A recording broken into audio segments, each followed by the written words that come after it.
자, 제목을 따라해 보겠습니다. 범사에 항상 감사하라. 말씀에 은혜 받으시기를 축복합니다. 우리 에베소서 5장 18절에서 성령으로 충만함을 받으라 이렇게 권면한 사도 바울이 성령 충만한 사람이 실천하면서 살아야 할 삶 두 가지를 말씀하는데, 하나는 하나님을 찬양하는 삶이고 나머지 다른 하나는 하나님께 감사하는 삶입니다. 자, 오늘 본문은 데살로니가전서 5장 18절을 생각나게 하죠. 우리 같이 한번 읽어봅니다. 시작. 범사에 감사하라. 이것이 그리스도 예수 안에서 너희를 향하신 하나님의 뜻이니라. 오늘 본문과 이 말씀을 생각하면서 감사에 대해서 생각을 해보기 원합니다. 자, 첫 번째로 한번 따라해보세요. 감사는 선택이다. 다시 한번, 감사는 선택이다. 자, 본문을 다시 읽어봅니다. 시작. 범사에 우리 주 예수 그리스도의 이름으로 항상 아버지 하나님께 감사하며. 여기 본문 말씀에 보면 범사에 또 항상 이런 말이 들어 있습니다. 자, 그러나 우리가 정말 그리고 항상 범사에 감사할 수 있을까? 이런 물음을 갖게 됩니다. 그 이유는 범사에 이런 말이 들어있기 때문인데, 여기 범사라고 하는 말은 우리의 삶의 여정에서 직면하게 되는 모든 일을 말합니다. 우리는 보통 감사할 것이 생겼을 때만 감사합니다.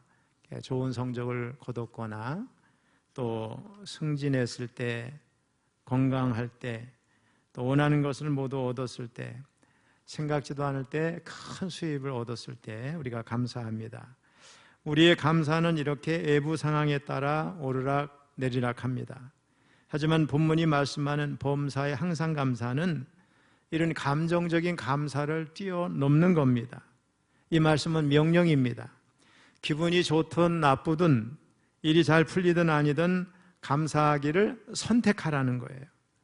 이는 우리가 처한 상황이 아니라 그 상황을 다스리시는 하나님을 정말 신뢰할 때만 가능한 태도입니다. 예수님은 십자가를 지시기 전날 밤 제자들과 함께 마지막 만찬을 나누셨어요. 주님은 곧 다가올 고통과 배신을 아셨지만 떡을 떼시고 잔을 드실 때 감사의 기도를 하셨어요. 주님의 감사는 모든 것을 아시는 하나님에 대한 온전한 신뢰에서 나오는 겁니다. 우리의 감사도 이와 같아야 되는데, 지금 어려움 뒤에 숨겨진 하나님의 계획을 믿고 감사하는 것, 이것이 진정한 감사인 줄로 믿습니다. 자, 첫 번째 뭐라고 그랬어요? 감사는 선택이다 그랬어요. 두 번째 따라해보세요. 고통 속에 감사하자. 고난 속에 감사하자. 범사에 항상 감사하라는 말씀은 고통과 고난 속에서도 감사하라는 뜻입니다.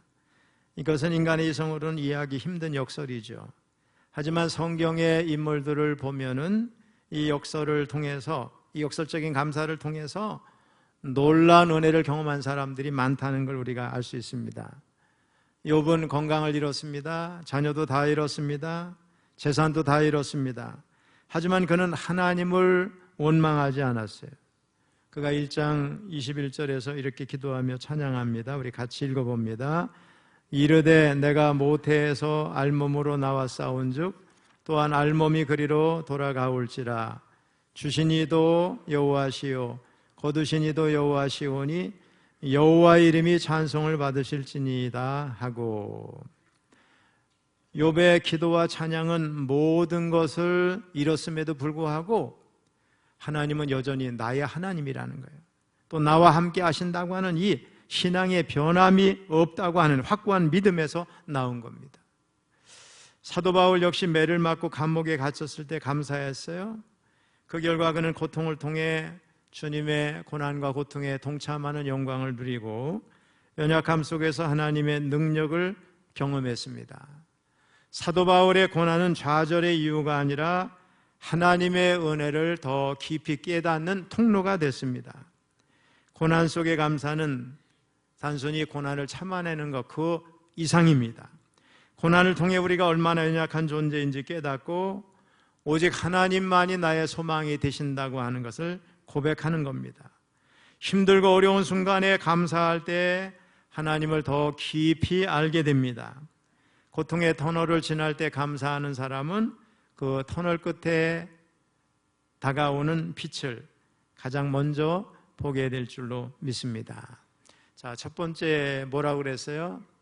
감사는 선택이다 그랬어요. 두 번째는 고난과 고통 속에도 감사하라고 그랬어요. 세 번째 따라해서 감사는 영적인 습관이다. 감사는 단순히 한 번의 행동이 아니라 날마다 훈련해야 됩니다. 영적인 습관이기 때문에 그래요. 마치 근육을 단련하듯 감사의 마음도 꾸준히 연습을 해야 돼요. 작은 것부터 감사하기 시작하면 어느새 삶 전체가 감사로 채워지는 것을 경험하게 됩니다. 오늘 아침에 눈을 뜰 수 있었음에 감사하신 분 한번 아멘 해보세요. 많으시네요. 또 따뜻한 밥 한 끼를 먹게 되는 거 여러분 감사하십니까? 제가 위암 수술을 하고 나서 입에서는 뭐든지 먹고 싶어요. 제가 먹었던 기억이 있잖아요. 과일도 이것도 먹고 싶고 저것도 먹고 싶고 김치도 먹고 싶고 그래요. 그런데 첫 번째 물 한 모금을 넘기는데 온몸이 막 요동합니다. 그 의사 선생님이 그랬어요. 저보고 첫 번째는 물도 씹어서 드셔야 됩니다. 그때마다 모든 것을 씹지 않으면 안 돼요. 조금만 기르면 장이 이제 제대로 기능을 발휘할 때까지 전부 가위를 자르고 이렇게 했습니다. 마음대로 먹을 수 있다는 게 얼마나 감사한지요. 오늘 이렇게 자유롭게 뭐든지 잡수실 수 있는 분은 감사하시기를 바랍니다. 또 가족의 얼굴을 볼 수 있었음에 감사해야 됩니다. 사람이 눈이 중요하더라고요. 볼 수 있다는 게 얼마나 감사한지요. 제가 이제 병원에 가서 검사를 해야 되는데 제 오른쪽 눈이 지금 몹시 불편해서 이렇게 크게 보이고 이렇게 굴절돼서 보여가지고 딴 세상에 사는 것 같아요. 몹시 불편한데 이제 건강검진하고 와서 병원에 가서 눈을 한번 검사해야 될 것 같아요. 우리가 잘 볼 수 있다는 게 얼마나 감사한지 모르겠어요. 이렇게 당연하게 여겼던 것들에 감사하기 시작할 때 우리의 삶 속에는 얼마나 많은 하나님의 은혜가 임하고 있는지를 깨닫게 됩니다. 감사는 불평과 언막의 싹을 자릅니다. 불평하는 마음은 우리를 사로잡고 영적인 활력을 뺏어가지만 감사는 우리의 시선을 문제에서 해결책으로 결핍에서 풍요로 옮겨 놓습니다. 감사의 습관을 들이는 것은 우리의 삶의 방향을 긍정적으로 바꾸고 하나님이 주신 평강을 누리게 하는 도구가 된다고 생각합니다. 심리학자들이 말합니다. 10사람이 있으면 그 중에 2사람은 어떤 경우에도 긍정적이고 협조적이고 감사하는 사람이래요. 그 다음에 나머지 또 6사람은 이렇게도 했다가 저렇게도 했다가 그렇게 하는 사람들. 근데 2명은 잘하든 상관없대. 그 사람은 불평하는 사람이에요. 원명하는 사람, 부정적인 사람이에요. 그 사람은 잘하고 못하는 게 상관없어요. 자기 세계 안에 갇혀있기 때문에 그렇게 사는 거예요. 여러분 2명에 속하겠어요? 아니면 불평하는 2사람 그런 데 속하겠어요? 여러분 감사하는 사람에 속하고 싶어요. 우린 감사하는 사람이 돼야 될 줄로 믿습니다. 그래서 강력하게 감사하는 사람 중에 가족이 있으면은 그 가족이 전체가 행복한 거예요. 왜? 대부분의 사람들은 되게 끌려가거든요. 중립지대에 있다가. 우리 교회도 아주 긍정적이고 적극적이고 협조적이고 감사하는 사람이 많으면요 전체 분위기가 그렇게 가는 거죠. 여러분 이번에 우리 입법의회에 갔다가 잘 아시는 우리 서울연의 총무를 지내신 목사님이 저보고 얘기를 좀 하자고 하더라고요. 그래서 쉬는 시간에 대화를 1시간 정도 나눌 기회가 있는데 너무나 많은 아픔을 당했어요. 교회가 계속 오랫동안 갈등을 갖고 싸우고 막 나뉘어져서 전성기 때 1200명이 모였던 우리 서대문 지방에서는 큰 교회였는데 지금은 30명이 남았어요.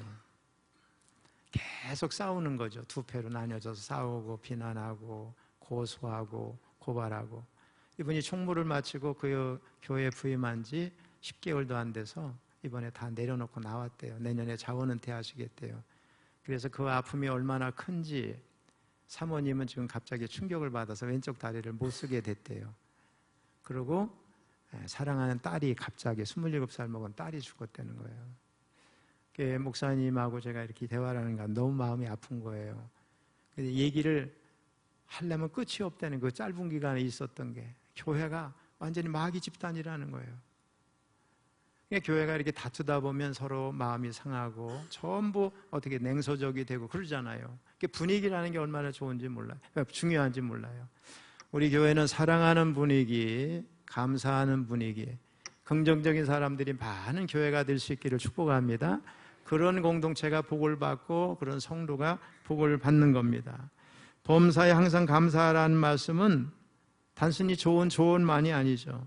이것은 우리를 향한 하나님의 뜻이고 흔들리지 않는 믿음에서는 가장 확실한 길입니다. 감사는 우리의 삶을 변화시키고 고통 속에서도 소망을 잃지 않게 하며 궁극적으로는 우리를 하나님께로 가까이 가도록 인도합니다. 그러므로 어떤 상황에 놓여 있든지 지금 우리에게 베풀어 주신 모든 은혜에 대해서 하나님 감사합니다. 이렇게 고백할 수 있는 저와 여러분 될 수 있기를 축복합니다. 3가지를 말씀드렸어요. 따라해서 감사는 선택이다. 고통 중에도 감사하라. 감사는 영적 습관이다. 할렐루야. 여러분 감사하는 체질, 감사하는 습관을 들이시기를 주님의 이름으로 축복합니다. 감사에 관한 무수한 이야기들이 있지만 몇 가지를 말씀드리고 싶습니다. 역대하 20장 말씀을 보면 남유다 여호사밧 왕 때에 암몬과 모압 그리고 세일산 연합군이 유다를 침공해 왔어요. 연합군이 쳐들어오니까 여호사밧 왕은 몹시 두려워했습니다. 그래서 온 백성에게 금식을 시키고 하나님 앞에 기도합니다. 기도한 후 용기를 내서 암몬과 모압 연합군과 싸우러 나갔어요. 그런데 싸우러 나가는 군대의 대열이 너무나 이상합니다. 보통 전쟁하러 가는 군대는 장수가 앞장서고 군사들이 뒤를 따라야 맞는데 이 역대하 20장에 보면 여호사밧의 군대는 달랐어요. 군대 맨 앞에 거룩한 예복을 입은 찬양대가 앞장서서 갑니다. 그리고 적진을 향해서 찬양을 부르며 앞으로 전진해 가는. 근데 놀라운 일이 벌어집니다. 먼저 20장 21절 읽어봅니다. 시작. 백성과 더불어 의논하고 노래하는 자들을 택하여 거룩한 예복옷을 입히고 군대 앞에서 행진하며 여호와를 찬송하여 이르기를 여호와께 감사하세 그의 인자하심이 영원하도다 하게 하였더니. 자, 여호사밧 왕의 군대가 감사할 게 있나요? 적군보다 힘도 약하고 숫자도 적습니다. 객관적인 전력으로 보면 여호사밧 왕의 군대가 패해야 맞습니다. 그런데 감사 찬송을 부르며 찬양대가 앞장서서 나갔는데 하나님께서 특별하게 역사하셔서 적군을 다 죽이고 승리하게 됩니다. 여러분 성경에 이런 전쟁이 있다는 게 너무 놀랍죠. 전쟁은 여호와께 속했다는 말씀이 있지만 하나님이 하시는 거죠. 자, 이스라엘과 주변의 나라들 전쟁을 우리가 흔히 중동 전쟁이라고 그러는데 이스라엘과 어떤 나라가 중동 전쟁 역대 전쟁 중에서 국방장관이 방송실에서 계속해서 성경을 읽은 때가 있어요. 근데 그때 대승을 거두게 됩니다. 여러분 하나님께 감사하고 하나님을 의지하면 기적이 일어나는 줄로 믿습니다.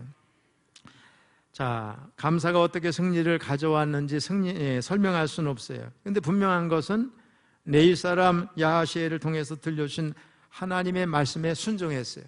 그리고 찬양대를 만들어서 여호와께 감사하세 그 인자하심이 영원하도다 하면서 군대 앞에서 행진할 때 감사의 노래를 부를 때 여호사밧의 군대가 승리하도록 하나님이 역사하신 줄로 믿습니다. 우리 초기 기독교의 교부이자 제37대 콘스탄티노플 대주교였던 크리소스톰이라는 사람이 있어요. 로마 황제가 그를 감옥에 가두었어요. 근데 감옥에 들어가서도 기도하고 찬송하고 감사를 합니다. 황제가 그를 불러냈어요. 너는 감옥에 들어가서 어떻게 그렇게 기도하고 찬송하고 감사할 수 있느냐? 그랬더니 말합니다. 내가 예수 믿다 갇힌 것이 얼마나 감사한 일이냐. 주님을 위해서 갇혔으니 얼마나 감사한 일이냐. 이렇게 말을 합니다. 그때 황제가 다시 명령을 합니다. 저자에게 먹을 걸 주지 말라. 며칠 동안 굶었어요. 근데 그 굶는 동안에도 감옥 안에서 기도하고 찬송하고 감사의 소리를 높입니다. 황제가 약이 올라서 또 불러냈습니다. 너는 먹을 것이 없는데 어떻게 감사할 수 있느냐? 내가 감옥에서 당신이 먹을 걸 안 주니까 금식할 수 있어서 얼마나 감사하냐. 내가 주님을 위해서 이렇게 굶을 수 있다는 게 얼마나 감사하냐. 그러면서 또 감사의 기도를 그 자리에서 드립니다. 황제가 다시 화가 나서 끌어내서 저를 치라고 명령했습니다. 그런데 매를 맞으면서 감사합니다. 도대체 너는 매를 맞으면서 무엇이 감사하단 말이냐? 주를 위해 맞으니 얼마나 감사합니까? 주님은 나를 위해서 십자가를 지시고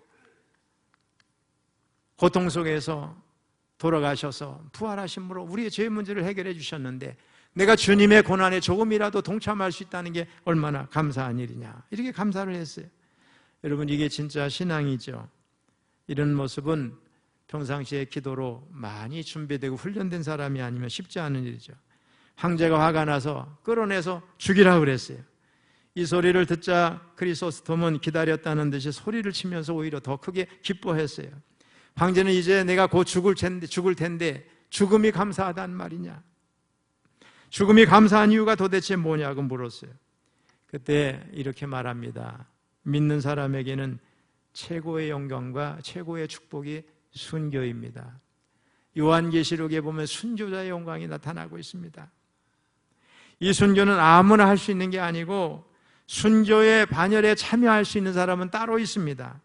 그런데 저를 순교할 수 있도록, 그 순교의 반열에 오를 수 있도록 당신이 그렇게 명하니 얼마나 감사한 일입니까?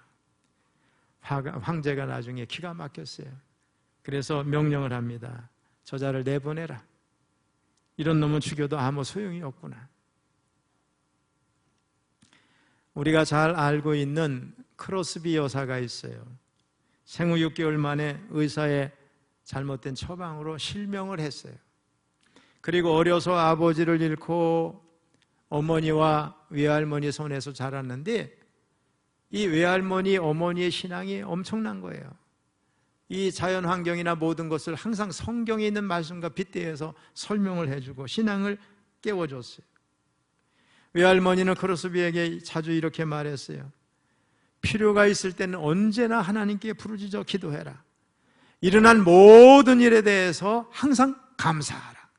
일이 너무 어렵다고 하나님께서 하지 못하신 일은 하나도 없다. 왜냐? 하나님은 전능하신 분이기 때문이다.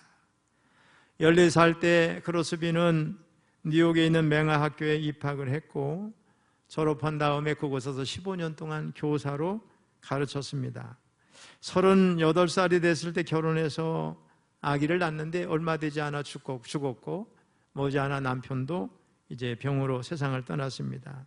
경제적으로 너무나 어려웠습니다.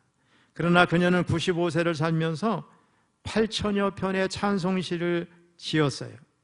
그 중에는 우리가 사용하는 우리 찬송가 가사에도 나와 있죠. 나의 갈 길 다 가도록 384장입니다. 이것을 비롯해서 21편의 찬송시가 우리 찬송가에 들어와 있습니다. 자, 여러분, 크로스비 여사가 그렇게 많은 고난과 아픔과 어려움을 겪어내면서도 감사하고 찬송할 수 있었던 이유가 어디 있어요? 그녀가 늘 그리스도 안에 있었기 때문에 그렇습니다. 어렸을 때는 나를 실명케 한 그 의사를 용서하지 못했지만 만약 그 의사를 지금 만날 수 있다면 내가 그 의사에게 감사 표현을 할 것이다. 왜? 나를 실명하게 해서 내가 예수님을 믿게 됐고 또 예수님을 믿고 나서 내가 이렇게 많은 찬송시를 쓰게 되지 않았는가. 이게 크로스비 여사의 만년의 고백입니다. 여러분. 그러니까 어떤 경우에도 감사할 수 있는 사람에게는 감사거리가 넘쳐나는 겁니다. 영국의 유명한 설교가 스펄전 목사님이 있어요. 이분 침례교 목사님이에요. 19세기 최고의 명설교가로 손꼽히는 스펄전 목사가 40세가 넘어서면서 통풍 때문에 너무 많은 고통을 받았어요. 지금은 진통제도 있고 약도 있지만 그때 당시에는 그냥 통풍을 앓고 아프면은 온몸으로 다 이겨내야 되는 거죠. 그런 어느 날 통풍 때문에 몹시 고통을 하고 있는데 그 교회 여자 성도 한 사람이 찾아와 가지고 이렇게 말하는 거예요. 목사님, 그 고통스러운 상황에서 감사하고 있습니까? 스펄전 목사님이 이렇게 얘기를 했대요. 감사하려고 노력하고 있습니다. 그리고 내 이 병에서 놓이면 정말 하나님께 감사할 겁니다. 그랬더니 그 성도가 오히려 이렇게 말을 합니다. 목사님, 지금 몸이 아플 때 하나님 앞에 감사해야 됩니다. 범사에 감사하라고 가르치시고 성경에도 그렇게 되어 있지 않습니까? 하나님 앞에 그 아픈 중에도 감사하면 반드시 그 병을 하나님이 고쳐주실 겁니다. 이스포전 목사님이 부끄럽기도 하고 그래서 회개를 많이 했대요. 그래서 그 순간 회개하고 감사하고 기도해서 어려움을 다 이겨냈어요. 그리고 후에 스펄전 목사님은 이렇게 설교를 했어요. 한번 따라해 보시기 바랍니다. 불행할 때 감사하면 불행이 끝나고 형통할 때 감사하면 형통이 연장된다. 제2차 세계대전이 끝나고 일본의 한 해군 장교가 자기의 고향 땅에 돌아와 보니까 전쟁 후에 여러분 비참하죠. 집들이 다 파괴되고 가난과 굶주림에 모든 사람이 허덕이고 있어요. 자기가 살던 집도 다 잿더미가 되어 있었어요. 처음에는 그것을 잘 받아들이려고, 현실을 받아들이려고 노력을 했지만 시간이 지나면서 입에서 불평과 원망의 소리가 막 나옵니다. 가슴속에서는 분노가 끓기 시작했어요. 이로 인해서 뭐가 생겨서 화병이 생겼어요. 그리고 온몸이 마비가 돼서 쓰러지고 말았어요.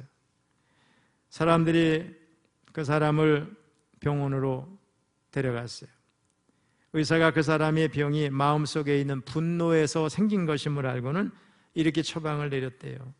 당신은 내가 주는 이제 약을 먹을 때마다 항상 한 번씩은 감사합니다 이렇게 말을 해라. 그러면 당신의 병이 반드시 나을 것이다. 자, 그래서 이 사람은 의사와 약속을 했죠. 약을 받아와 가지고선 약을 먹을 때마다 어떻게 했어요? 감사합니다. 때로는 그 말이 하고 싶지 않죠. 감사할 뭐 조건이 있어요. 근데 자꾸 하다 보니까 감사가 어떻게 됐어요? 습관이 됐어요. 입에 배었어요. 그러던 어느 날 중학교에 다니는 딸아이가 길거리에서 집에 오다가 풀빵을 사가지고 와가지고 아빠 이거 드세요 이렇게 말을 하는데 자기도 모르게 이렇게 말했대요. 하나님 감사합니다. 근데 놀라운 일이 났어요. 마비가 풀린 거예요. 움직이지 못했던 몸이 움직이기 시작했어요. 결국 깨끗이 병이 치료돼서 회복의 역사가 있게 됐어요. 전신마비가 사라지고 깨끗하게 나음을 입었습니다.